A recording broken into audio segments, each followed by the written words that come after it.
নিষেধাজ্ঞার পর মাঠে ফের সক্রিয়তার ইঙ্গিত আওয়ামী লীগের।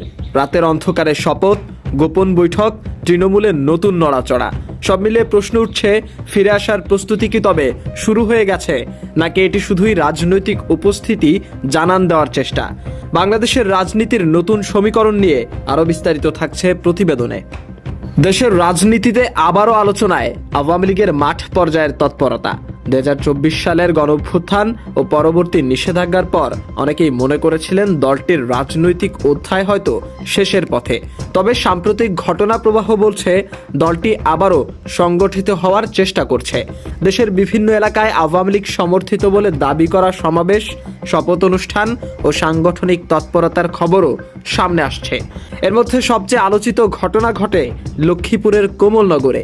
সামাজিক মাধ্যমে ছড়িয়ে পড়া এক ভিডিওতে দেখা যায় রাতের অন্ধকারে মোবাইলের আলো জ্বালিয়ে একদল ব্যক্তি দলীয় কার্যক্রম চালিয়ে যাওয়া এবং নেত্রীকে দেশে ফিরিয়ে আনার শপথ নিচ্ছেন।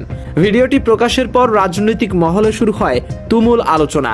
কেউ এটিকে সাংগঠনিক পুনর্জাগরণের ইঙ্গিত বলছেন, আবার কেউ বলছেন এখনই এটিকে বড় প্রত্যাবর্তনের লক্ষণ বলা যাবে না।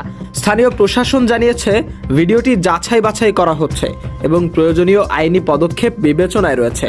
অন্যদিকে কয়েকজন আইনজীবী দলটির উপর আরোপিত নিষেধাজ্ঞা প্রত্যাহারের দাবিতে আন্তর্জাতিক মহলেও বিষয়টি তুলেছেন।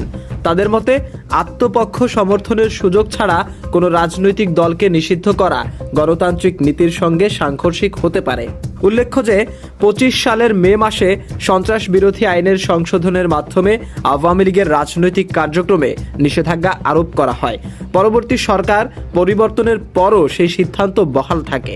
তারপরও বিভিন্ন স্থানে মিছিল, মানববন্ধন ও সাংগঠনিক বৈঠকের খবর মিলছে। দলটির নেতারা বলছেন রাজনৈতিক বাস্তবতা যাই হোক, সংগঠনের কার্যক্রম চলবেই। বিশ্লেষকদের মতে কোনো রাজনৈতিক দলের প্রত্যাবর্তন নির্ভর করে শুধু মাঠ পর্যায়ের তৎপরতার উপর নয়, বরং সরকার, আইন, জনসমর্থন ও সামগ্রিক রাজনৈতিক পরিবেশের উপরও। সব মিলিয়ে লক্ষ্মীপুরের ঘটনাটি হয়তো বাংলাদেশের রাজনীতিতে নতুন এক অধ্যায়ের ইঙ্গিত দিচ্ছে।